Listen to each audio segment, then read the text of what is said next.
A'udhu billahi minash shaitanir rajim. Bismillahir rahmanir rahim. Assalamu alaikum wa rahmatullahi wa barakatuh. I am back for my second Dawah talk because I have more on my mind, and this is going to be on the subject of hope. Hope, one word, and yet an interesting subject, because as we know in our world today, the rulers have come up and we've said, it's in books and everything, there's two ways of ruling the people. You can rule them through fear, or you can rule with hope. So, clearly we should come up, what is hope? Let's have a definition. Well, hope it's about the future. It's seeing something better in your future. Whereas fear is just the opposite. When you're afraid, it's because you see something bad in your future.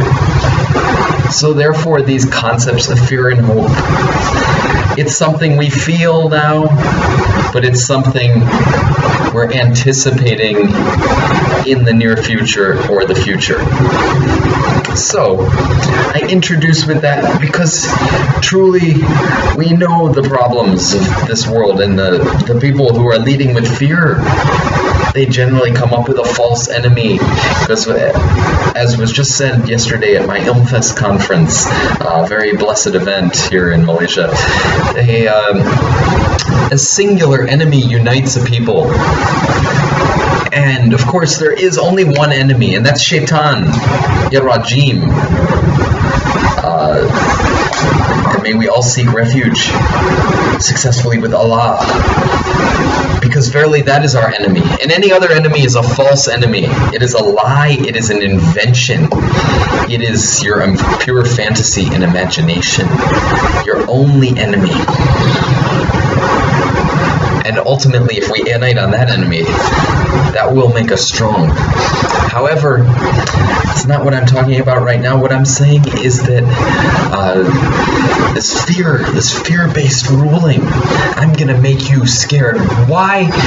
Are you going to get anything better out of all this fear? No, you're going to get to stay the same. I'm just going to, if I'm a fear-based ruler, I'm saying, hey, be scared because things are going to get worse. Whereas, if I'm going to be a hope-based ruler, I'm going to say, have hope. Things are going to get better. I'm looking out for the future, and it's going to get better for us. Let's have hope. Don't need to be scared about some invented enemy. We do need to be scared of only one enemy. So, let's think about this now in terms of the Quran. Hope. For truly, Islam is a religion of hope for us all. Hope for Jannah, paradise. Hope that we don't have the punishment of the hellfire. Hope that we have what is good in this world and what is good in the hereafter, and hope that we're saved from the fire as we all make the dua, Rabbana atina fil dunya hasana wa fil akhirati hasana wa qina adhaban nar. Such a powerful, simple, and beautiful, and perfect dua that we supplicate to Allah because we have hope that Allah will guide us, will spare us. Islam is not a religion of fear. We should fear Allah, yes. Allah says, fear Him and we will be successful, but Islam is about submitting to Him. We fear Allah because He created us. He created this earth. He created this test. Look at Surah Al-Fatiha. How beautiful it is, mashallah. Surah Al-Fatiha doesn't tell us to fear. There's nothing to be afraid. It says, you alone, we worship, and you alone we ask for help. Guide us the way of the righteous, the way of those you have bestowed your grace on whom, not of those who you made go astray and earn your anger. Of course, we would rationally fear earning the anger of Allah, but it's hope. We hope that He's going to guide us in a good direction.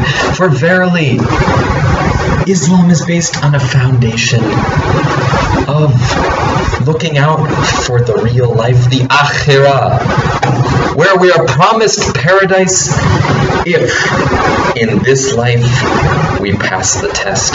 And that, my dear brothers and sisters, that is hope. That is not fear. Because it's offering a better future, even if that future is not in this life. And wherever there's hope, of course, there's going to be the opposite, fear. But where there's a void of hope, we see the most wretched of rulers in this world. Because they're simply using fear. There's simply things either getting worse or it's going to stay the same. They're uniting people on this false idea that you should be afraid of something which you shouldn't be afraid of. And they fool their people. But ultimately, when there's hope, we can have civility and peace and good characters and good manners because we're not scared of something we rationally should not be scared of, which should lead to bad decisions. It will lead to bad thinking. It will lead to fitna. It will lead to persecution. It will lead to doing irrational and strange and bizarre and stupid things, maybe in the name of a race or a nation. But you're letting fear rule your life. But if we follow the Quran, and the Quran is the Furqan, it is the criterion between that which is right and that which is wrong, that which is good and that which is bad, that which is true and that which is false. And truly, that gives us hope, because we have been given everything we need. How blessed are we? The entirety of the Quran is all we need, and it's promised right in there that it's easy for us. The Quran has been made easy for us. That's hope. Throughout the Quran, there's verses of hope. Truly,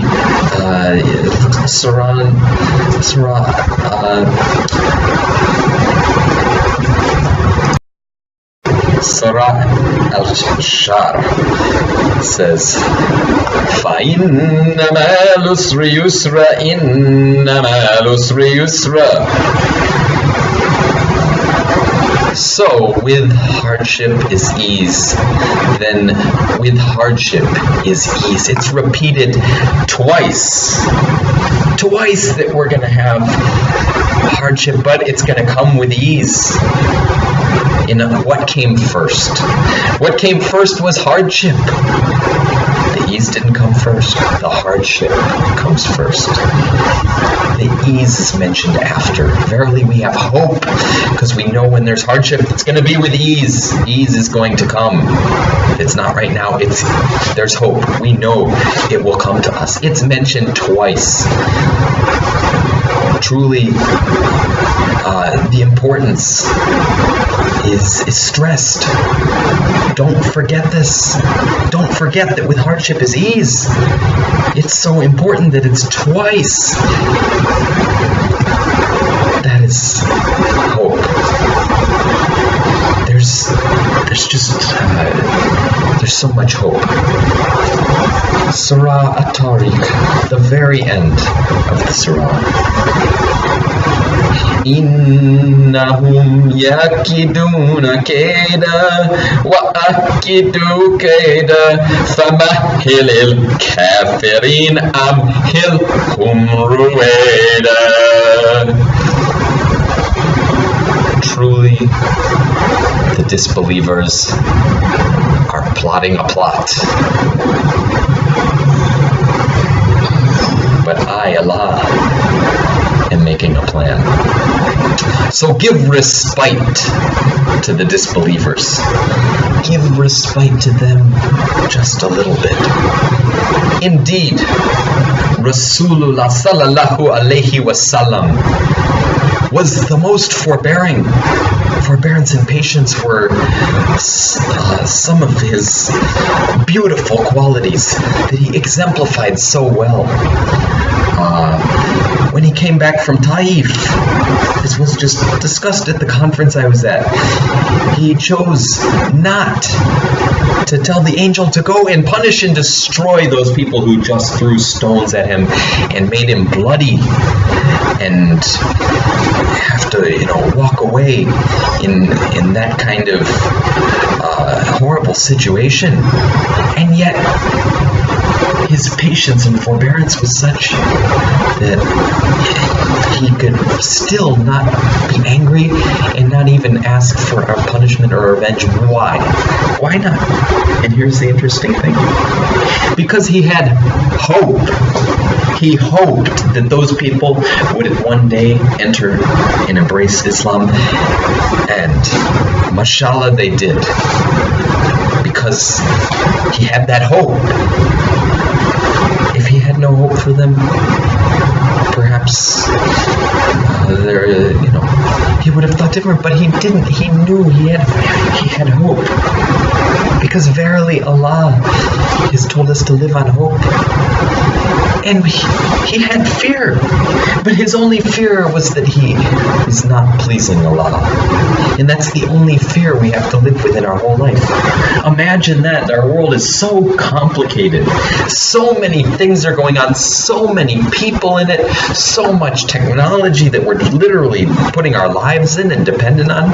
And we only have to fear one thing, Allah subhanahu wa ta'ala, because He is the one who is going to judge us on the day of judgment, and He is the one who created us to worship Him. So all we have to do is fear Allah. One thing. And He told us that our enemy is Shaitan Irrajim, and all we have to do is seek refuge with him. Fear him by following his messages and obeying him. Fear disobeying him, because truly it will come with a punishment and a cost and a price. Otherwise, everything is hope. There's nothing but hope. When I was just reciting that surah, I used the word respite in my translation because respite is an interesting word. Respite means patience for a little while.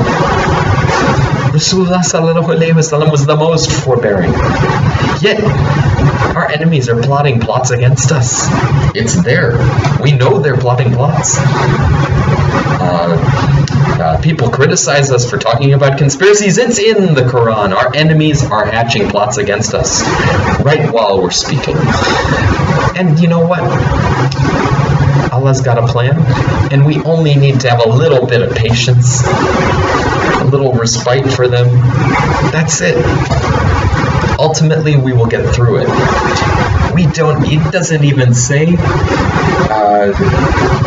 a word is strong, is the patience required for forbearance, which is the and kind of towards the maximum amount of patience a man can have. But this is saying respite. It's saying just a little bit patient. They're hatching their plots, but Allah's plan is going to be better, and it will make a moot point of whatever they were plotting for you. That's hope right there. That's hope. In fact, the Quran is so full of hope. I could just go on reciting verse after verse after verse. It's hope. Therefore, I want to say that Islam is a religion of hope. We're governed, we're ruled by hope, and that's the truth. And that is a beautiful thing, and it's a quality we should look for in people here on earth. When they're uniting us on fear, back away and know that something is wrong, something is sick, something is a lie. There's something going on here that's not right. And recognize that. Recognize that if Allah is ruling us and governing us on hope and only fearing Him, because He's the one that we hope is going to give us something better based on this test. But the people here, they're not going to give us anything better. They're ruling based on fear. They're governing us based on fear, thinking that, you're going to be satisfied with just staying the same. But they want to accomplish something, so they're going to trick you into being afraid so they can get what they want. But truly, we have no reason to be fooled, because we have the truth. We know the falsehood, and we know that the reflection of the beautiful things which Allah has sent down, and His traits, and the traits of His prophets, sallallahu alaihi wasallam, these things are what we are looking for, the embodiment of that in this world. So my point is, look for hope. Not false hope, but the hope of pleasing Allah, the hope of Jannah, the hope of staying on the right path, the right course, not harming others, and following in the footsteps of our Prophet sallallahu alaihi wasallam. That is what you should be governing and letting your life be ruled by. If something, if you feel fear for any reason, you should really think about it. Right? Is it because you're just genuinely fearing Allah?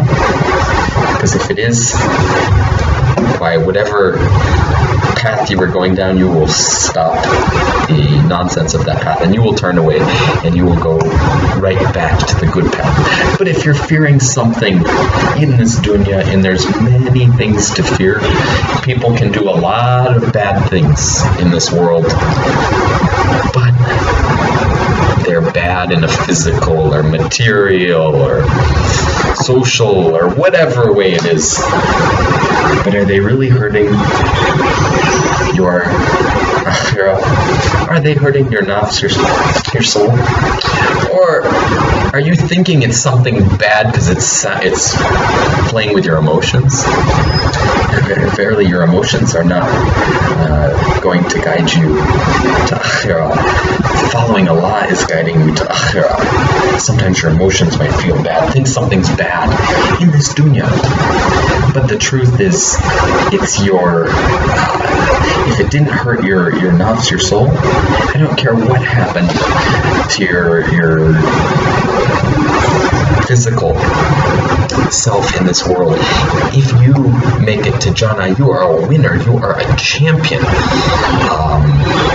Whether you were killed in the battlefield like many of the ashab of the Prophet sallallahu alaihi wasallam, killed in the battlefield, and yet if they go to Jannah, they are the winners, they are the champions. So what are you afraid of? And thus, don't follow those who try to make you afraid. Islam is a beautiful, hope-based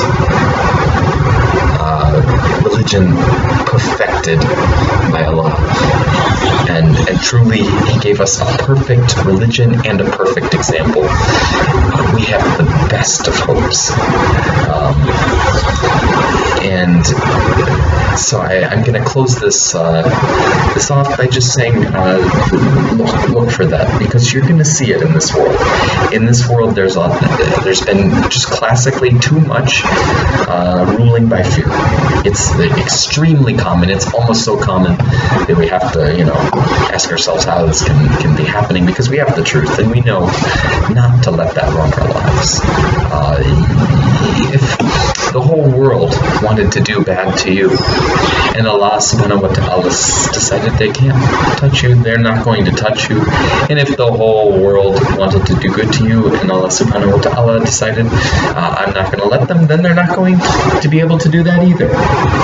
So just place yourself at His mercy and hope for His mercy, and put your trust and your hope in Him, because He's your only friend, He's your only helper, and He's the only one that you should even seek hope from.